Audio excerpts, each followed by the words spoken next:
with a speech titled Under Rande and Robert's Wings and Other Adventures. Please welcome Don Nelson.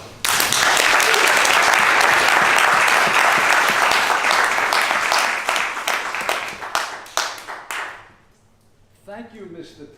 Toastmaster, for your intro. Welcome, Rough Riders, guests, and you too.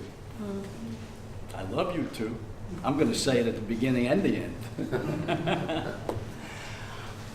How it began. I was sent to this room by Audrey a week before I met at a different kind of a meeting, and she said, honey, you think this is good, go to this other thing, and it's in the Bar Association. And I said, what are you talking about? And she says, never mind. And they serve food, just go. I walked into that door, and this vivacious, stunning woman with a $1 million smile said, welcome, and she hugged me. Now, I didn't know where I was going, Oh, God. but I knew I was in the right place. I was in the right place, went to the table, and there was this handsome guy. He has another handkerchief in his pocket, well-dressed, an exciting guy who was very open and welcoming to the two of us and other guests and made us feel at home. That's how it began. That's how it all began. To borrow two of Robert's favorite words, for real, this is a for real couple. First of all, they've been living and working together for 150 years. You better like each other if you're going to do that. All right? Yeah. But they also are very adoring with each other and devoted to each other. And I know about that and couples. That's what I do. For real, these two. And they are also very dedicated to this club. And that has been an inspiration for me for over 20 years. Their dedication to this club.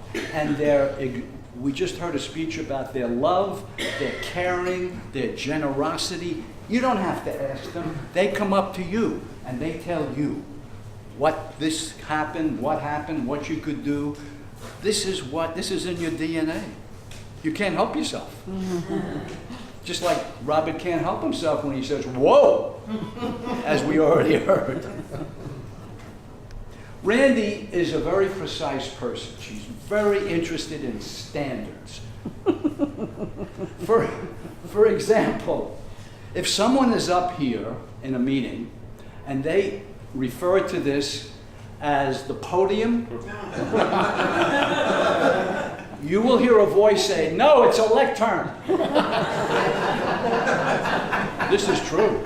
Lectern, not podium.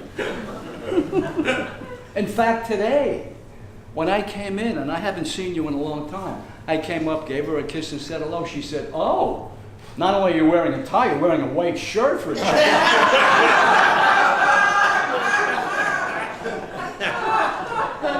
Yeah. I'm sorry. Standards.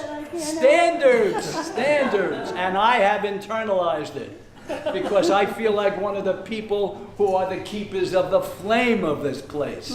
So I carry that with me, the standards. You also said you're not wearing that gangster shirt. Yeah.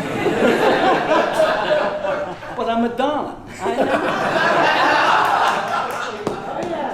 know. Robert likes to say, good, better, and best.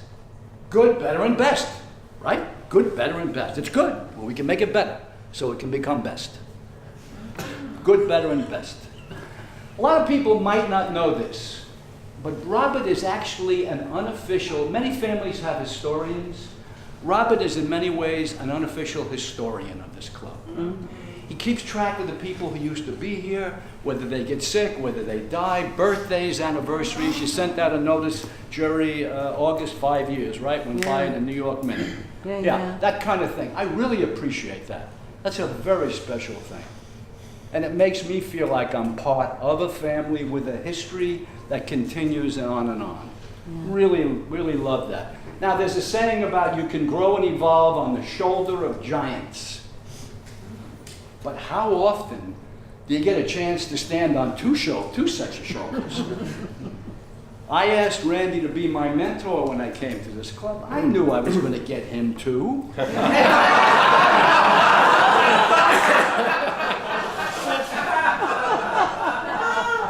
It's a package deal. And they both have their own style. Randy is tremendous at crafting a speech, and Robert keeps track. He used to keep track of me in the early days when I was nervous, more nervous than I am today. And I would be holding a piece of paper in my hand. And he'd say, "You're still holding that paper in your hand. You're still holding." I eventually let it go. He noticed that I let it go, and I eventually let it go. They are also, in many ways, New York City ambassadors to all the great speakers in the country who come to New York. I don't know if you know that either. They kind of welcome them and make them feel at home here. And another thing you might not know is having dinner with Randy and Robert, Randy actually brings her own customized chopsticks. I think there's a holder you put it in as well, and there's also like a gold lame bib, so you don't stain that beautiful blouse. So that's a bigger difference. That's a different version. It's good. Right. Thank you. Yes. And there was also, in the late 90s, NSA had these elegant dances and parties in hotels by the Central Park, and women, they wore gowns and they wore black tie. I'll never forget the gown, the low-cut gown with off the Robert, you look so great in that.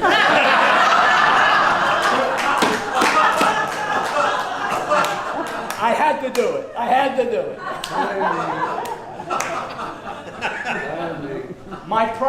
One of my proudest moments, I was the area governor 2 years after I joined. I was running a speech contest at the New York Times. I had to give an award for the person who did the most for the area, and I gave it to these two. It was a great honor. I didn't make many points politically that night, but who cares? I gave it to them. They gave me a list of who they wanted, but I gave it to them, and that's one of my proudest moments, and they duly deserved it. And it's been an honor today to do this today. I love you.